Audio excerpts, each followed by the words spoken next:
Bad Boys for Life. We're back again. What's good, y'all? It's another Free Game Fridays. You know, the best place on the internet to get free real estate related game as well as free life games. I'm Gary the Great, in case you didn't know that. And I'm DMG the GOAT, #1 real estate broker in the greater Seattle area. Man, I forgot to work on my intro last time. We talked about this, man. We talked about this. I got to get my intro right. His intro's on point. I got to get my, Seattle-based lender, rookie of the year. We still working on that. 10 years. Anyways, we been dropping a lot of consistent content on you guys. I hope you guys are appreciating it. I hope you guys are finding value in it. Again, this is open dialogue too, so shoot us over any questions at any point. We'll always cover any topics that you guys specifically want to hear, so just throwing that out there before we get started today. Today we got some goodies for y'all as usual. We talk at a high level, to be honest, quite often, so today we're going to get into the specifics. We're going to talk too about our journeys and kind of how we got to where we were and some of the things and characteristics that it took to get to where we're at. Yeah. So with that said, DMD, you've been in the industry, what, 7 years? 7 years.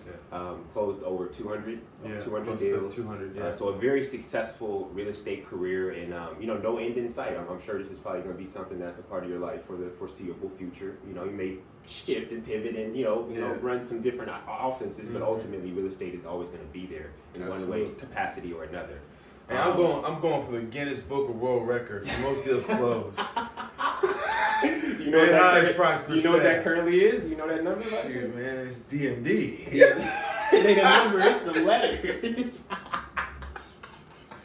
It's just like your name in the Guinness Book, just the name. Work smarter, not harder. Increase your sales price. So I want to ask you, man. Again, you've been in the game for a minute. I don't think we talked about this yet, and this is something that people probably want to hear. Is how did you get into the industry, or how do you get into the real estate industry in general? And maybe what are some of those guiding principles that you need to successfully not only get into the industry but sustain in the industry, right? Because anybody can just get their real estate license, right? You just got to pass the test. I heard it's not necessarily super difficult, but how do you put that license to work for you ultimately in the long run? Yeah, I think that's a great question. So I'm gonna give you six ways. So and that's gonna be breaking off to answer both questions. So 3 things that you need to get into real estate, or just remember, is that throughout the process, as you are becoming more experienced, as you have an increasing desire to become a real estate agent, there's gonna be processes within your real estate journey that are going to determine whether or not you're going to be successful. So one thing you need before you get in is to go pass the test. So after you pass the test, then once you sign up for the test and then once you sign up for the class, once you sign up for the class and then enroll in the class and pay for the class, that's like test number 1. So that's the first thing you need to do. Then you got to go pass the state exam, and then you have to choose a good brokerage that you're more than one test. So there's a general test, and then specifically to whatever state that you're going to be licensed in? So there's 2, there's a national portion and there's a state portion. A state portion, okay. Yeah, so, but what I'm saying is just take that first step and just sign up for the class to get your designated hours. I believe it's 90. But sign up for that class. If you don't sign up for the class, you're not serious. So when people come to me and say, hey, I want to become an agent, what do I do first? This is what I do, and I do that. And the 3 principles that you need after you get past that first step, which is pretty much becoming an agent and then paying your license at a brokerage, that's a ramp up phase. Like that's quite a bit of energy. Then what you need is you're going to need to be a self motivator. You're going to need to have very big vision, and you're going to need to take some hits up front in terms of how much commission you're going to be earning in order to really hedge the learning curve or get ahead of that learning curve, or you're just going to be pretty much swimming in the deep end with life vest on. Takes money to make money. And that's it. Great insights there. Let me ask you this specifically. Why do you think you need a big vision in order to sustain that success within the real estate industry? Why is that important? I guess you don't. But you just won't. I guess you don't. I guess that's kind of my default. That might be me being insensitive. I mean, you could get into the industry and just do 4 or 5, and do like 4 or 5 deals. you do have to have foresight, to get through transactions, because there's times when it doesn't feel evident that you're going to be closing. So you need foresight in order to pretty much see past everything. But big vision, I guess you don't need that unless you want to be great. Unless you want to be great, and I think sustainability comes with that vision too, right? Like you got to have that vision to have that continued motivation to work towards something. And then also, like you said, it depends on your situation. If you're planning on being in the industry long term, or if this is something that you're solely doing, like 100% all in, you got to be doing X amount of deals to even sustain your life. So that makes sense to me. Facts. What about you? How do you become? This isn't a question I've never seen anyone talk about. Well, I've never seen this highlighted so much. How do you become a lender? And what does that process look like? And then what are three things that encourage you to become a lender? And we kind of heard a little bit about that, but just kind of going more in depth. And then what are 3 principles that help you sustain your mindset and your energy going forward as a lender? There's a lot of questions. So I'll start off with the first portion of it. Again, in becoming a lender wasn't something I ever seen for myself. Like that was something that kind of the opportunity got brought to me, and I ended up just kind of seizing the opportunity because I was in sales recruiting before that. So kind of some form of sales I was in, and then I had my boy hit me up, Drake, my business partner, and he offered me a job. And ultimately, it was similar to what you said about the real estate journey. I had to pass a test first, so that's the first test, and that takes a lot of discipline because 50% of people never pass the test to become a lender. And you can take it as many times as you want, but 50% of people never pass it. So that was the first. You're smart. You know what I'm saying? You're smart. Hey, I'm not even gonna front. Your boy was stressed when he was going through it. Don't matter. You got through it. It don't matter. So it was difficult, but I ended up that's the first barrier. It's like a barrier of entry, right? Because they don't want just anybody becoming a loan officer. You do gotta have some sense. You do gotta have some brains to be able to get into the industry, and that's the truth. They tell you that straight up. So they make it difficult. They throw curveballs at you. They throw hypotheticals, and they also throw in the test. They throw questions at you that are like the best answer, even though multiple ones could be right. So it does take some of that grit and understanding at a deeper level. So that's the first thing, passing the test. And then from there, I mean, it's really just like anything else as far as a career. Like you got to have a team. You got to have a potential mentor or a leader, somebody that really wants to see you succeed in the business. And I think it's that much more important in a business like lending because it's so intricate as far as the art itself of lending. It's damn near like being a lawyer. Like you got to know the laws, you got to know the regulations, and they also constantly change. So you got to be up on the laws and up on the regulations as well. So it's a combination of knowing the back end, the books, the regulations, the laws, on the side of knowing how to produce business and get sales and build relationships. So it's like the best of both worlds.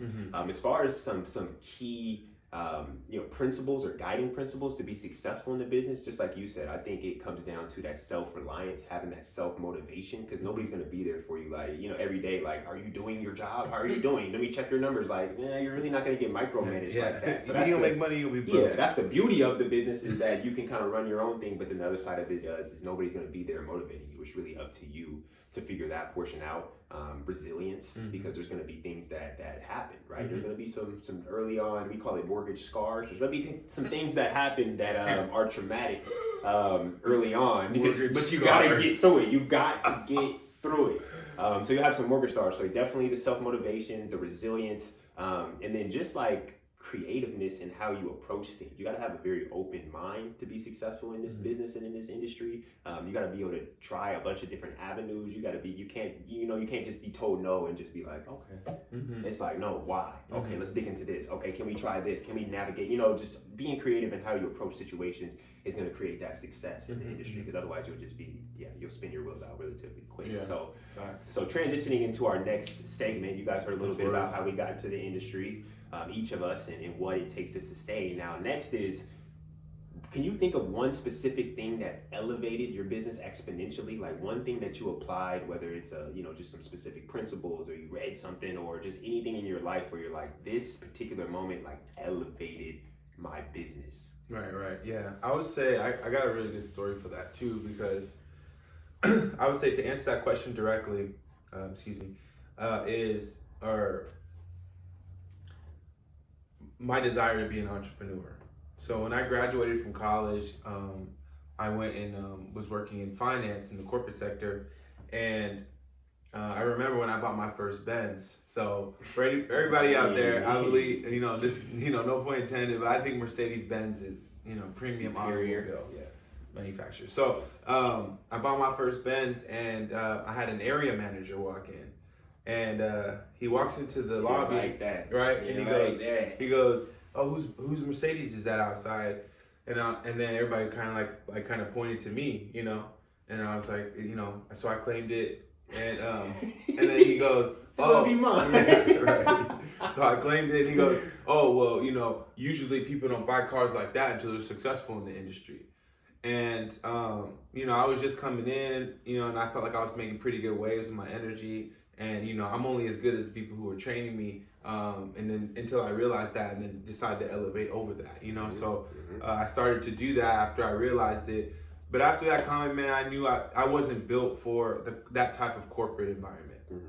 And so when I started, searching, the career or the industry that I wanted to get into, that I would, master and pretty much turn into my career.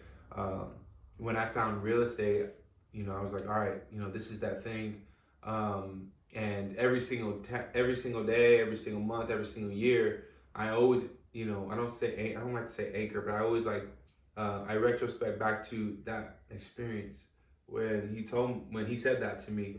And I say, you got to go harder. You got to do better. You got to continue to grow. You got to continue to elevate your game and never be comfortable with the amount of production or the number of families that you're helping every year. And that's my driver. I can never be broke again, and I could never go back to that type of corporate setting. What did I just think of?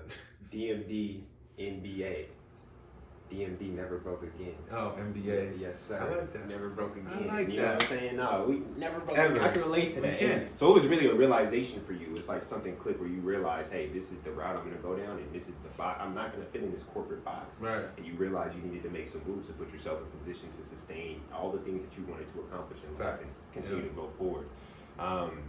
For me, it's very similar, actually. But I would say specifically once I got into the industry, I had this moment where I realized that I needed to take it to the next level to continue to sustain in this industry. And it was actually due to, I had a lot of early success. Like as soon as I kind of got in, I hit the ground running, I was out there shaking and moving. Like I had nothing to lose and everything to gain, right? And then sometimes as you gain things, you start to get this irrational fear of losing it or getting to the point where you're like, hey, I've gotten the things that I've wanted, now what? Type of thing. But just like I was telling you before we even started recording, sometimes it's not about like reinventing the wheel, it's just mastering those things that got you to where you were or continuing to do those. Can you, it's one thing to do something and get some quick success, but can you do it again? Can you do it year over year over year over year over year? And better every year. And that's kind of the point that I'm at, where I'm like, I realized I was able to make things happen quickly. I felt the success, I reaped the rewards from it. And now I'm looking in the mirror like, okay, you did that. Write down that, document that journey, make that a part of your regimen. But now what do you need to fine tune and elevate to sustain? But not only sustain, like you said, double it, grow it, get to the next level, exponential growth. So it almost was like a realization for me too. It was like a moment where I was just like, I got to figure some things out. Yeah. And I think that's really important to practically. Do you have any like practical applications or like real stories that you feel like you've had to apply that mindset to, like in whether it be a deal or life experience?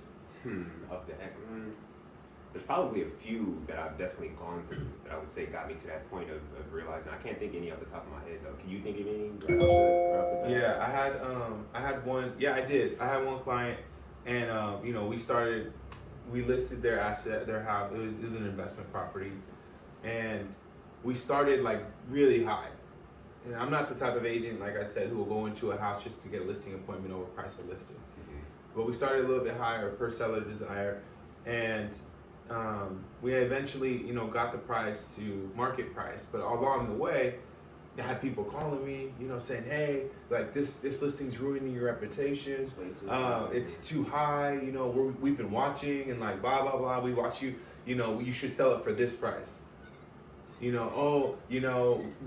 done a lot of extensive, projects in the past on other things, and we went by the property. It's not in good shape, and we should sell it for this price." And so all I would say is you know, that can be very discouraging. Absolutely.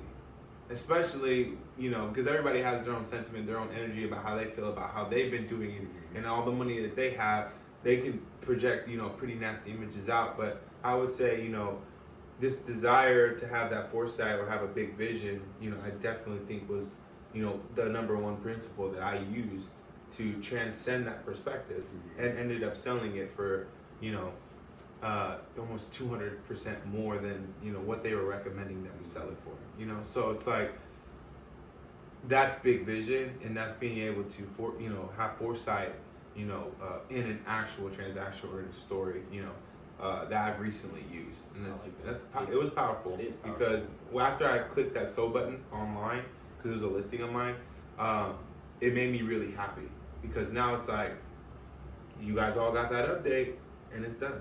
Y'all told me it wasn't gonna happen, You know? if I took this route, and you stuck So, to, you know, so just sharpening the mind and staying focused, I think, is really important. So 100%. So I mean, really, we accomplished Yeah. everything we wanted to do on this episode. We wanted to give you guys some insights about how to get in the industry, some principles that we use to continue to sustain and grow in this industry, and you know, get used to our faces, because just like the beginning of the song said, we the bad boys, and we ain't going nowhere. And we gonna be around for a long time. So going nowhere, we ain't going nowhere. We can't be stopped now, cause it's bad boys for life. That's another episode of Free Game Fridays, y'all. Take care. Tune in next week. All right.